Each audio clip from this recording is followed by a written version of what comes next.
Oh, Good and morning, it's good afternoon, everybody. Yeah, we're good morning. recording now. I would like you to meet Belinda Thurston.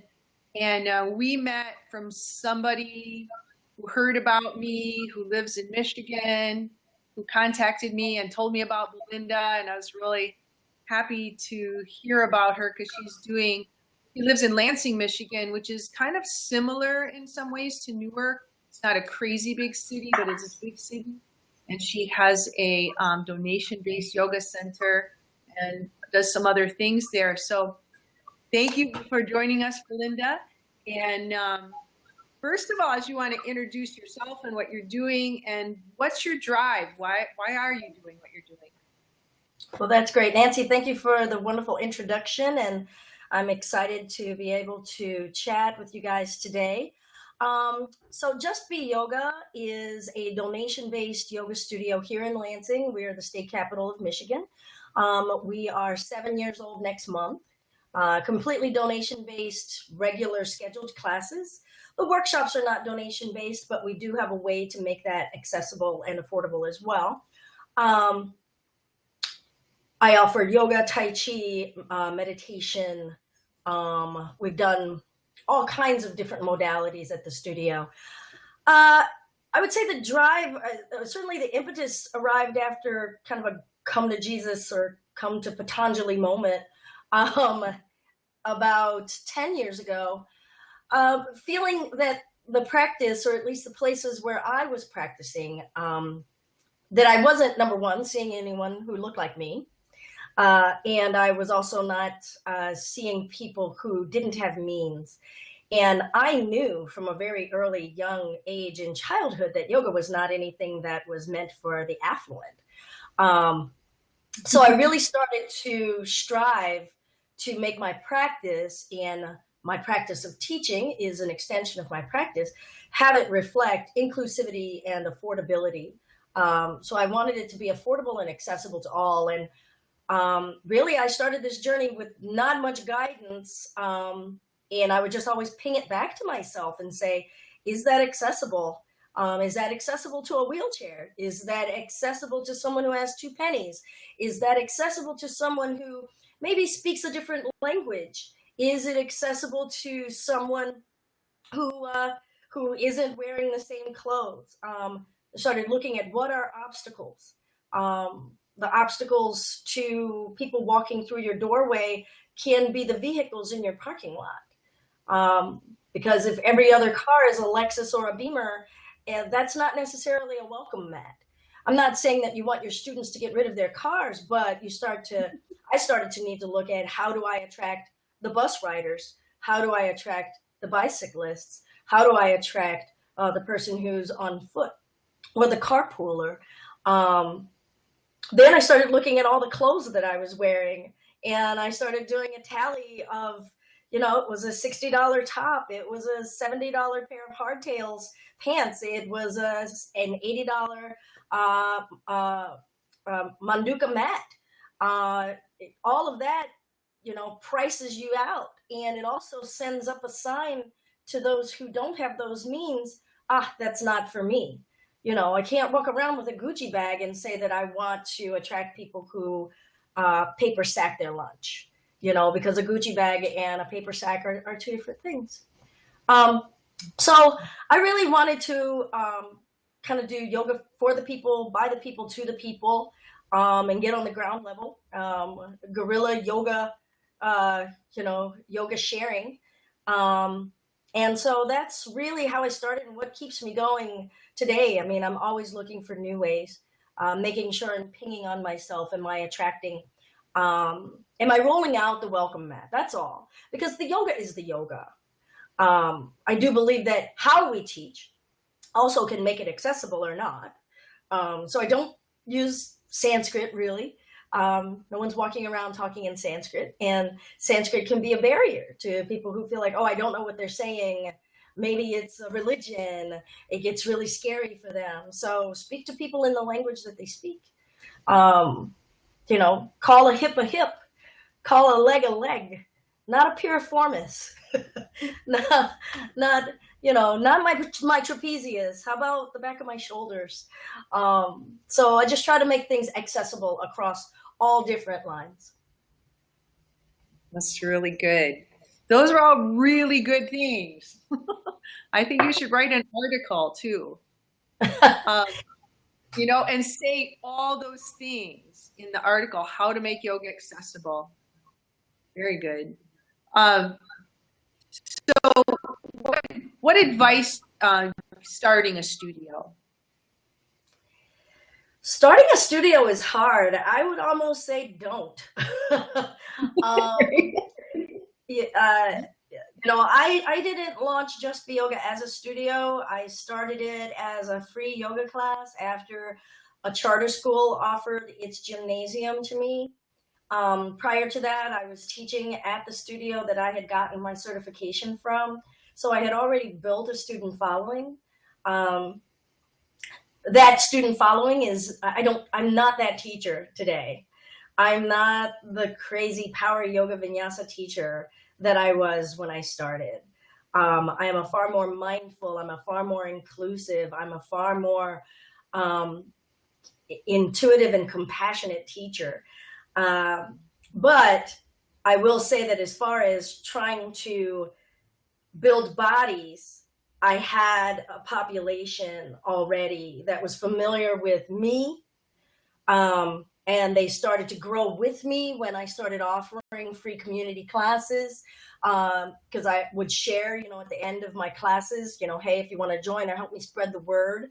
So I had a growing little army of yogis who liked the way I taught, who also then helped spread the word for my free community classes. And some of them would come to those classes. And I'm really grateful for the people who followed me from the more affluent setting into my less affluent setting because I needed them. Think of them as your seed money or your venture capitalists, so to speak, because they already believe in you. They believe in your teaching. They believe in what you're standing for as far as your social justice platform. And then, so they're going to build you some bodies. They're going to build you a little bit of equity.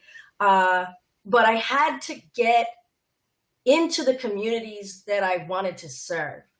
So if I wanted to serve less affluent people, I needed to leave the area where the studio was. And so in our community, it was to go to South Lansing. So I did that. And you hang up a free sign, people are going to show up. So that also then prepared me to know what I didn't know. Because if you say free yoga, the people who have heard all the things that yoga is supposed to wondrously, miraculously cure are going to show up. And so I encountered my very first students with a fused vertebra in their spine. And that scared the bejesus out of me. And then I had, knees that were scheduled to be replaced in a month. That scared the bejesus out of me, and so it's like I became like the Statue of Liberty of yoga, and it was like, bring me, you're busted, you're tired, you're decrepit, and how do I help them? So it really slowed me down. It humbled me, took a whole new approach to why are we moving? How are we moving? Can we move with compassion? So that really began my journey into teaching to all bodies. How do I teach to an arthritic body? How do I teach to the fused vertebra, the person in a walker, as well as the person with plantar fasciitis, all in one class? And everybody gets something out of it, and not cheapen it in any way. Then I was graced with space. So I was able to find some space. It's not huge space. I think, my practice space may be no more than 600 square feet or maybe 800 square feet. And I got it for $150 a month. And Nice. and it was hardwood floors. I didn't do anything to it. I had to clean it. It was dusty and dirty. And I had to pay for the heat and the electricity. and I had this really low rate. And so I had space. And then I had to get all the props and all of the bolsters. So I did it slowly. I was working at the time. I was a full-time journalist in upper management. So I taught, once or twice a week. So it was slow and steady. I would say that building Just Be Yoga up to becoming a full-time yoga studio took me about 3 years. It was not an intention. I was deeply humbled all the time and just reminded myself that I was charged, not to be in charge. Um, and so whatever was going to manifest, I allowed it to manifest however it was to manifest. So we started offering classes for curvy bodies, started offering mommy and kid classes. I've taught chair Tai Chi. Of course, I've always taught Tai Chi. And eventually, after growing into having classes every day, the students start to tell you what they want. So I had a student say, would you ever entertain a lunchtime class? I think I have like 6 of my coworkers who would walk from our workplace right up the street to yoga. And I said, okay, if you can assure me that you'll have this number of bodies, we'll do that. And I got a teacher. And then I had later a student from one of my curvy classes ask for whether I would consider a queer yoga class, a class to attract the LGBTQ community.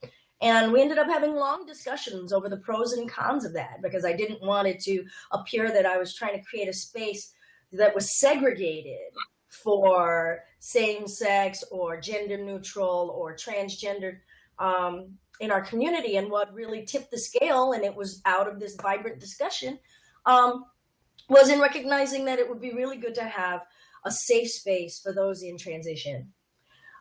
When we want to feel and connect inside of our bodies when our bodies no longer quite feel like the houses that they've always been. Whether you're in a hormone treatment and it's new, or you're about to have a surgery, or you're recovering from that surgery. And let's say you've got facial hair and you still have breasts.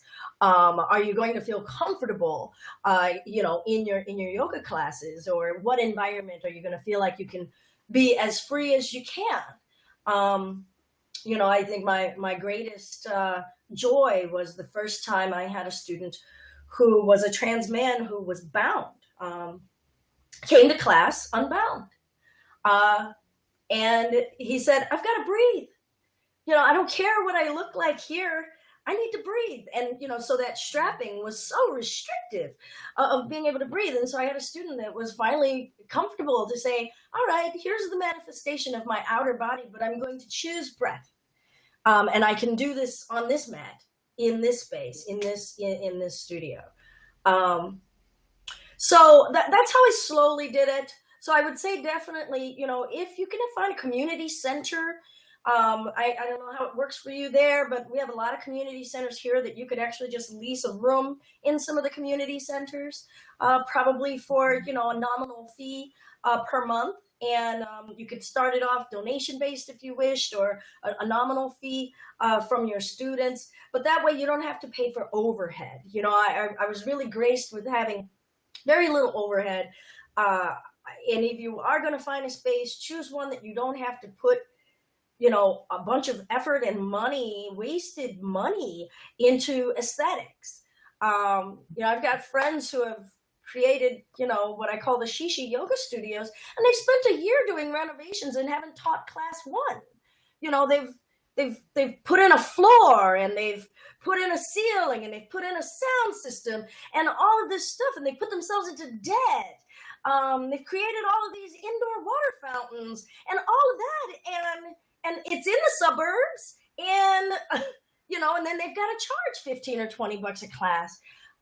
So if you can find some brick and mortar that you can just dust the floors, put some curtains on the windows, and get some yoga mats and throw it down and do your thing. Just Be Yoga is nothing much to look at on the outside, and actually I like it that way. When I first started, I had so many people calling me saying, I drove by your yoga studio. Is it safe? And I started to get a little cheeky about it sometimes. And I'd be, well, yeah, we've only had one mugging this week. No, our studio is fine. Yoga students are not getting mugged or killed down in our place. I'm right on a bus line. I put the bus line on our schedule that we're on the number 2 Cata bus line. Um, we've even had students arrange carpooling with one another to get to and from class. Um, but so, how to start a studio, slow and steady. Don't, start off and build a following for you, because you are the vessel that people are coming to. They're not coming for the walls and the floor and the ceiling or the aromatherapy or the music. They're not coming for any of that. They're coming for you and your example of practice. And so I let that be in how I do everything that I do. And that's what really starts to resonate, is that people are seeing you walk and live your yoga. I really don't see myself as teaching. I'm just sharing my practice in the best way that I can practice it today. I was blessed with a big box garden in the back of our yoga studio, so we've always made that be a community garden. We've had kids yoga in the garden, so we have kids plant and lay out the garden. It's really cool to let them design the garden in the beginning in the spring. Have them tasting fresh food and tying that back in to our yoga, and live it. That's really about all I can say is live it, and screw all of the adornments and the accessories. As long as you have running plumbing, you have heat, you have electricity, you have 4 walls, and you have mats. Yeah. Oh, okay. So 6, that looks great. So you have a dojo, and if you're going to align yourself with someone, I like to just align myself with people who are also, that I'm okay with their mission and they're okay with mine, because I got to feel good about that too, because that means that I'm putting my seal of approval onto something. So I'm very careful nowadays about what I partner Just Be Yoga with.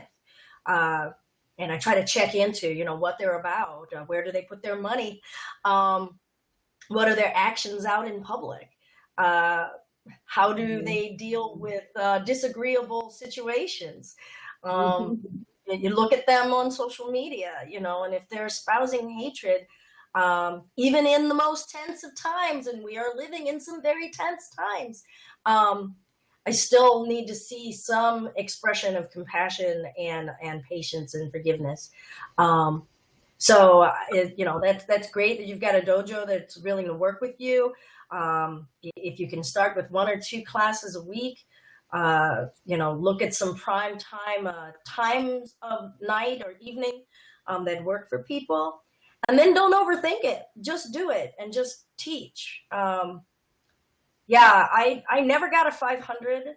I had some friends jump straight into a 500, and I said, I think that my 500 is in the street. Because it's almost like jumping straight into a master's degree, and you haven't even practiced with your bachelor's. So some other things that I used to do, I did what was called yoga around town. So I packed up my mats into the car, and I arranged for different locations around town, because I wanted to remove location as an obstacle, right? Because accessibility was always big for me. So I would take it deep South Lansing, North Lansing. There was a community center called the Neighborhood Empowerment Center. That was meant to be. The name of it was called the Empowerment Center. And to be able to have yoga there. So I would do yoga around town once a week. That did become labor intensive, packing up all of the mats, all of the blocks, all of the straps. But it did do wonders for marketing, because you're now in another part of town, and people are coming and poking their head in because they're seeing all these cars pull in, and you get to hand out your schedule and say, yeah, we're Just Be Yoga. We're donation based. Give us what's in your heart or what's in your pocket. And so, yeah, I did that for about a year, and it became quite exhaustive, but it was also huge toward letting the community know who we were, what we did. I still had the studio, but I took yoga around town to try to, again, remove the obstacle of geography. So, any other questions, Nancy, or should we just open it up to 6? Yeah, well, I just had one thing, as I noticed when you talked about this, 6 said, oh my, also. And it was how, how do you teach when you have so many people in the room? And I know that these guys got this in the training, but and then you can talk about it, please. But when you're teaching mindfulness instead of asana mastery, which is fine and fun, but when you're teaching people to be mindful and to use yoga asana and their breath work and meditation to cultivate and learn mindfulness, that is like evens out a class. That's the great evener where you can teach people who have had yoga to new people, because it's all about, can you practice mindfulness in this moment? And so if you want to talk a little bit more about that, when you have those classes with just people from all different physical abilities in class. Yeah. Yeah, that's a nice, easy question, Nancy. Ooh, I love that, 6. Hold that. I want to talk about that because I do that. I call that intergenerational yoga. Yeah, good. Having kids and grown-ups in the class. And maybe it actually all ties in because I truly do believe that the students who come to us are meant to come to us to teach us something. And so every moment that I'm in a room, I get to then survey the room and see who my teachers are. And they're there to teach me, and they're there to teach one another. So I will have done a lot of intake ahead of time to know, so let's say I've got a room where I've got someone who is recovering from a mastectomy, somebody who's got a knee replacement, and another person with let's say the fused spine. So I'm going to stay off of knees. So no cat and cows, no ustrasana, so I've already got a checklist in my mind about where I'm not going to go. Okay. I'm probably going to be limited in a lot of deep back bending, but I could probably work on some spinal twisting. And that's kind of in regards to my fused person, depending on where it is in the vertebra. And then what did I say? Oh, I said a mastectomy, right? And so let's say that was recent and we've got a lot of scarring and tension going on here, as well as whatever had been the underlying reason for the mastectomy. I don't really have to necessarily broadcast to the class as to why we're going to do what we're going to do that day. But let's say we're just going to primarily do standing vinyasas. So we're not going to step back to plank. We're not going to be coming through any kind of chaturanga or any kind of cobra or up dog. Or if we do come down, we're going to stay down. Or if we're up in standings, we're going to be standing. There's a lot that you can do. I mean, I can work a warrior 1 standing back from mountain.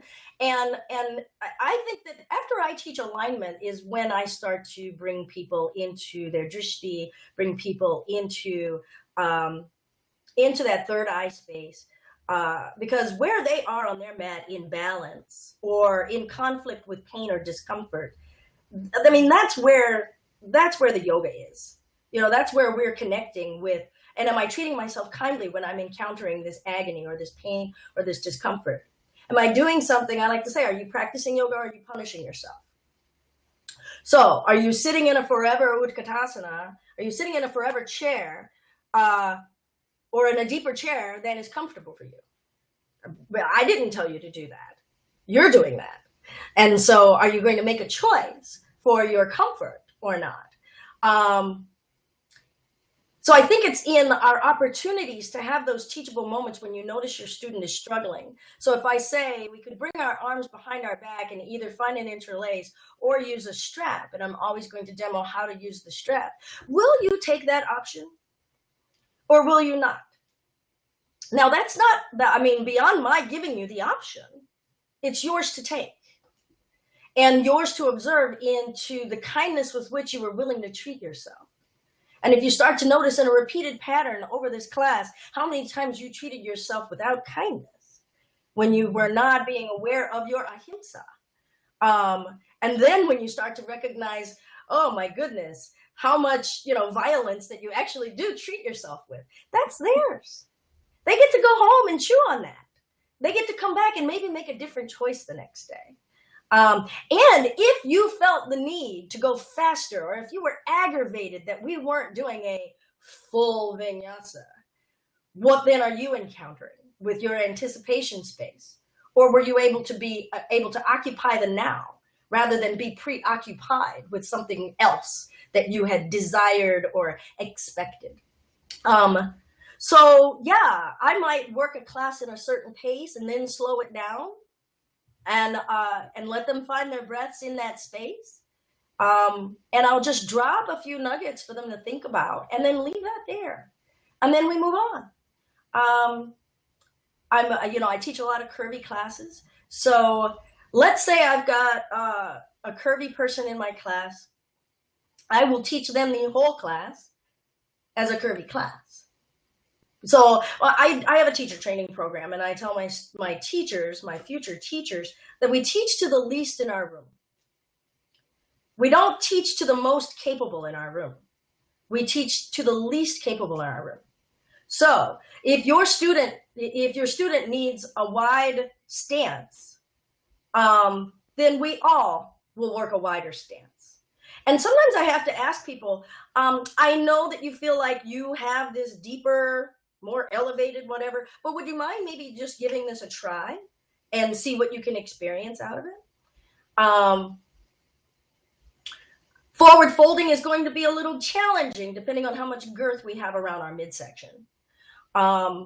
There is a great benefit out of an aspect of the curvy training that everyone can benefit from, and that is encouraging your student to touch themselves. Because we have so much going on with our body image and areas of the body that people don't even touch at all. They barely graze it over to put clothing on because there's that much disconnect and maybe non-love over the body. So we teach to touch the body and move a body part to access it in the twist. And I do it. I will touch myself. Got to tell some people to lift their chest. Yep, I grab them and lift them. But to encourage that out of all, not isolate and tell someone who maybe can't and to say, oh, and here for you, here's a modification for you. No, we're all going to do this class. So you're going to teach the whole class to the least in your room. And if you have an issue with something the way it is, taught, or, you had a different expectation, then why don't we sit with that and take a moment and inspect that?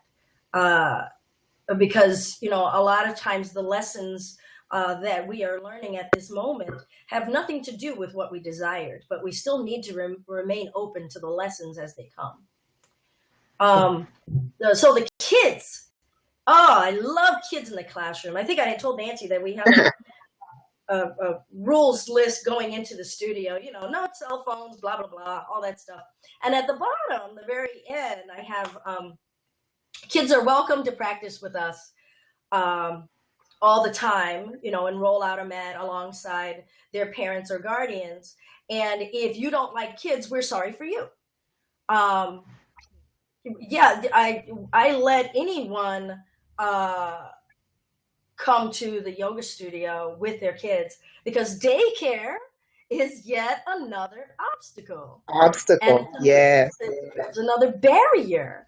And so I got to remove that. And that means, yep, if your kid can sit quietly or try to keep up, stay on their mat, that's great. I did not say whether your kid could be quiet. I didn't, because I'm not going to expect that, especially if I've got a 5-year-old or 6-year-old. But what I end up doing is I try to make it inclusive of the kids. So let's say the kid doesn't want to keep up with the parents. I love to use kids to help me give a prop to somebody. If they suddenly, are a little fidgety, I I said, hey, can you go grab a couple of those blocks for me? And I'll tell them the color, what kind, and then they bring them to me. And I'm still teaching while the kid is doing this. And then the kid comes up and I was like, can you take that back to that person in the purple shirt? And after a while, if kids keep coming, they even know how to show a student how to use a block. Have a kid go help get straps, go get a blanket, go get a bolster. Sometimes I use kids and say, let's say I've got a little kid and they're 5 or 6 and we're about to go into Paschimottanasana and I've got a kid and I have that kid fold themselves in half and all the grown-ups are looking and going, oh my God, I haven't been able to do that forever. I can't do that. There's no expectation. I was like, and nor should there be, because you are never going to be 6 again. Right. And the kid has gotten to kind of have their like moment in the sun, and I've gotten to have a teachable moment for the adults, and they all then get to applaud the kid, and then I get to show like how we'll do it, maybe with a strap or maybe not, but to say, can we all say goodbye to our 6-year-old or our 16-year-old or back when you were in gymnastics or whatever, and greet your body where it is today. So no, I've got so many yoga kids. Actually, I had a kid show up this past weekend that I haven't seen in about a year, and she's entering her junior year. She's 6 feet tall. And hi. Hi, this is Kim and Sharon and Savannah. I'm sorry, and what was the grown-up's name? Kim. Hi. Sharon. Hi. And Savannah. Okay. Hi, everybody. So we're talking about how to make classes accessible with kids and adults. So Belinda just lets the kids come to class. So she's talking about that. Yeah. Yeah. And I've had newborns in the carrier next to mom. And I've had 2 and 3-year-olds. I've had 6 and 7-year-olds. I've had multiple kids come with their parents, and they know that I also do have a bench with coloring books and crayons. I do try to discourage the electronics, but I do have Wi-Fi. So I have kids who will sit in class for some of the time and they'll go out and color for another of the time, or they come running in for a pose that they really like. Because there's always like, the favorite stuff that they want to do. I show them how to help mom or dad in postures.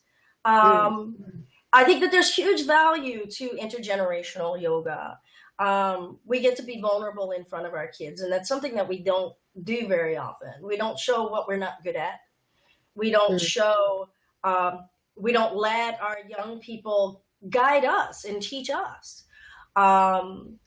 They don't get to see us struggle and learn. And what better way to do it rather than, other than to roll around on our mats and say, wow, you can touch your toes. And look, I need help touching my toes. See, she's like, I told you. He looked at you like,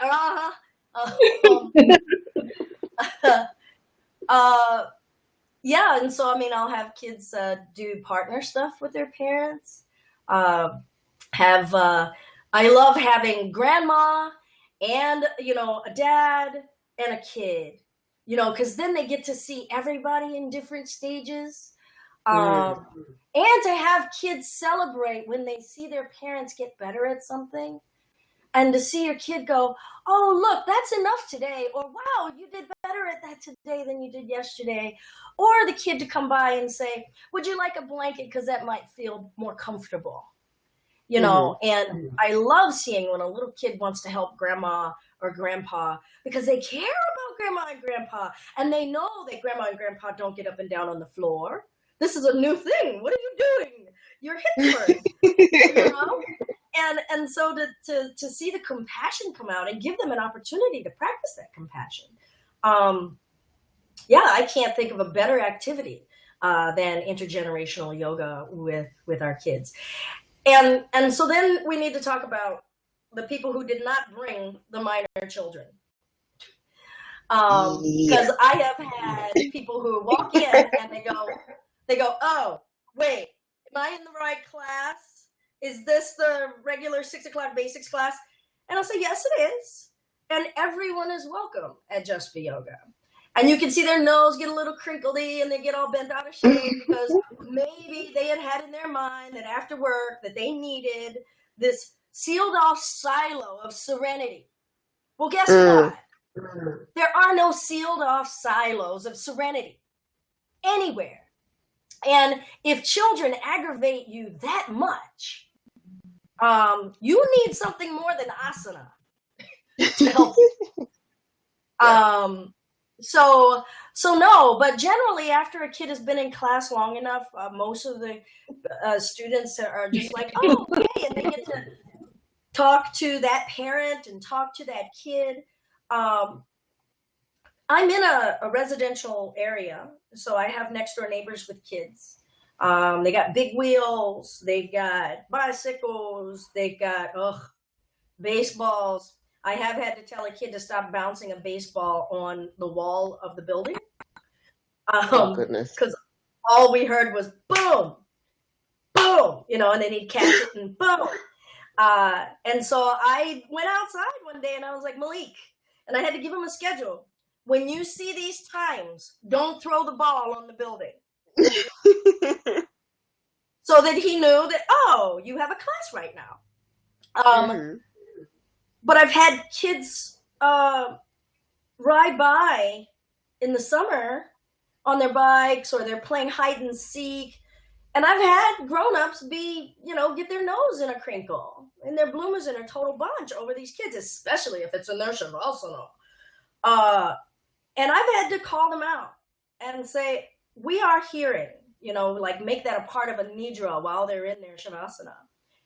What are we aware of in our body? What can we feel? What can we see? What can we hear?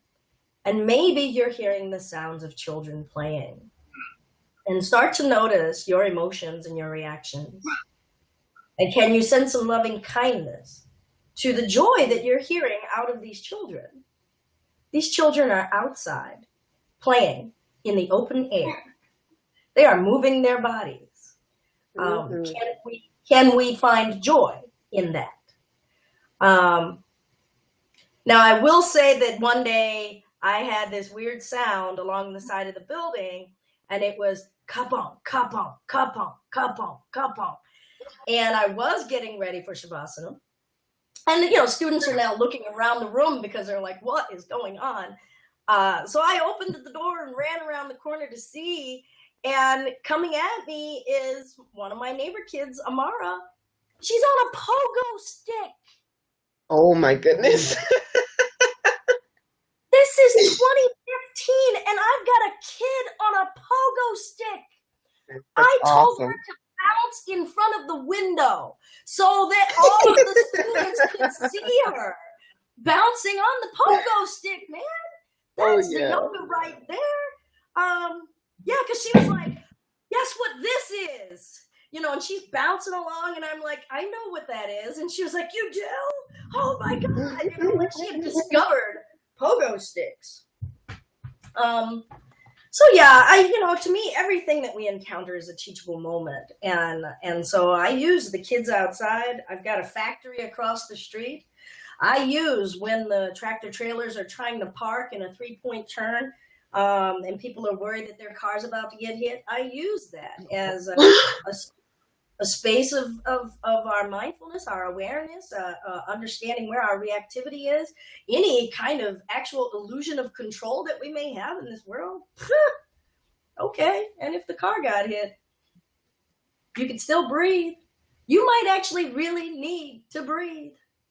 Right. and disconnect your identity with that vehicle. Disconnect your identity with that material thing. And trust that it's going to be all right.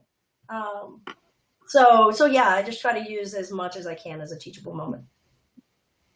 Well, Belinda, let me get in here. Thank you so much. I just want to let you know that I think everything you said was just so valuable and real and inspiring. So, and again, I hope you write it down. And is there any last things you feel like you want to say to these guys? Yeah, just a couple of things that I had written down, and we didn't get to go through as much. You know, if you're going to go teach and you're wanting to do, you know, building community with your yoga, know your passions and know your social justice platforms. You know, I know what I'm passionate about. You know, I am certainly passionate about, you know, having people of color teaching yoga and practicing yoga. I know that I am passionate about um, intergenerational yoga. I know that I'm passionate about uh, whole food eating, um, and the nourishment of our bodies with food and how that nourishes our spirit as well. Those are just a few of the things that I know that I'm passionate about. You don't have to be everything to everybody, but just know where you stand so that you can hold it and speak on it. I don't believe in being apolitical. I believe that that's crap, and you know it's a lie if anyone thinks that they're apolitical. Then marketing yourself, target your audience. You know, if you're a person of color and you want to attract people of color, you are your marketing device. I have so many white teachers asking me how can they attract people of color, and I don't know. I can't help you. My face is my face. My body is my body. And my experience is my experience. So I can't help you with that. And I'm sorry that I got no tips for you. But I will say that, you know, if you are a person of color and you're passionate about getting more people of color to see yoga as something that is for them, you are your own marketing device.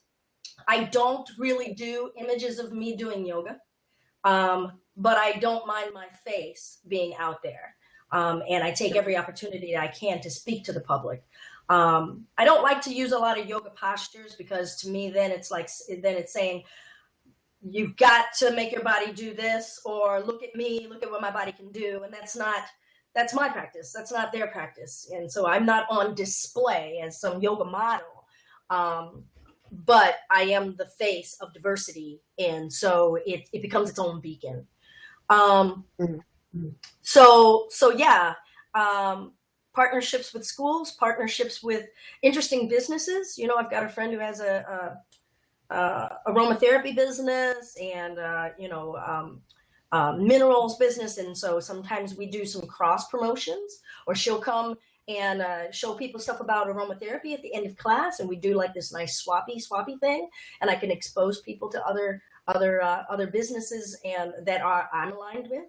I also try to align with as many other businesses of color that are also aligned with me, so that I can help my student body become familiar with what's out there, and then stay connected with one another. Do what you're doing right now. I've reached out over all these years to so many different donation-based yoga studios to learn from them. How long have they been doing what they're doing? How successful are they? When did they make a profit? Did they ever make a profit? And unfortunately, a lot do go out of business within 2 to 3 years. But, you know, if you don't reach outside of your bubble, you know, we can't learn. And that's our greater Sangha. So we need to be able to have this free exchange with one another. That's, and 6, if you're going to have your own space, I really try to make my yoga studio serve as a community center. So like if you guys go to my Facebook wall right now, you'll notice that I'm opening us up to be a drop-off location for donations for this inpatient psychiatric unit that put out a call because they need clothes. We've been an open mic place, an open space for open mics, for poetry slams. We've been a art, what do you want to call it? An art gallery. I've let students put up all their art, and we've had some schwanky art gallery display stuff. It's all yoga, and it's also space, and offering space that feels safe and nourishing because the energy that you're putting into it with your yoga, that's infused in there. So it doesn't matter what anyone's coming in there for. They're still going to get that. And you're still practicing your yoga as an extension through all of our actions. So that's it. You guys learned that I'm pretty long-winded, so I'll let it go. Well, I thank you so much, Belinda. This has been definitely very informative. There's definitely some things that I'm going to be able to take with me going forward. Work on this plan with this gentleman at the dojo and see what I can do. It's a sticky situation right now for me. There's a lot going on. I'm in a space of transition myself this year. Like, I just moved into a new apartment on the 1st, so everything is still kind of up in the air. But slowly but surely, I don't want to rush this. So I think slowly but surely I'll be able to get all my ducks in a row, and I'll keep you posted. Yeah, no, I would really like to know more, and keep getting more trainings. I mean, I've done kids yoga training, teen yoga training, special needs yoga training. So I'm certified for cerebral palsy, Down, ADD, ADHD, autism. Autism and ADHD, we're going to run into all the time. So, it's really good to have it in your toolkit. Yes. As well as, some of the curvy stuff is really worth getting to, get some more experience in, because if you do want to have community-based yoga, that means we got to be ready to accept all the different bodies, no matter how busted they are. Right. To teach them that it's accessible. Absolutely. Yeah. So can I ask, so it's Savannah and Kim, what are you guys teaching yet? I haven't taught yet. I'm kind of 9 months pregnant. Oh, yeah. Kind of very pregnant. All right. So you're almost ready to have an outside baby. Exactly. Once she's outside, then I definitely want to, go out into the community. Okay. And Sharon, Savannah is the baby. Oh, I'm sorry. No worries. Other than the community classes that we taught over the summer, I haven't taught any classes of my own, but I'll start teaching at a studio in 2 weeks, actually. I'm going to be teaching 4 classes a week, so I'm really... What kind of class are you going to teach?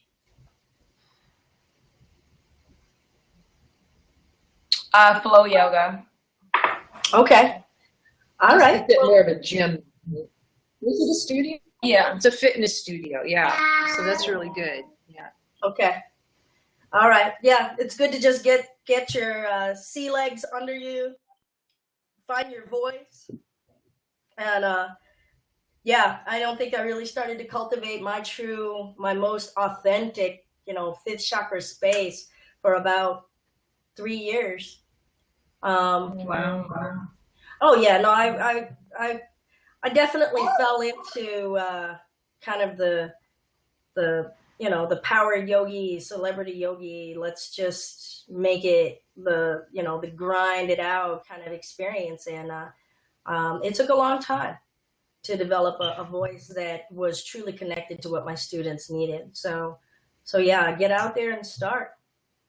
What? All right. Well, feel free. I have put my email in the chat. Contact me. Like us on Facebook. I'm very open to talking at any time. And I'm really, really, really excited to see you guys go out there and plant those seeds. Yes, Namaste. All right. Well, namaste, everyone.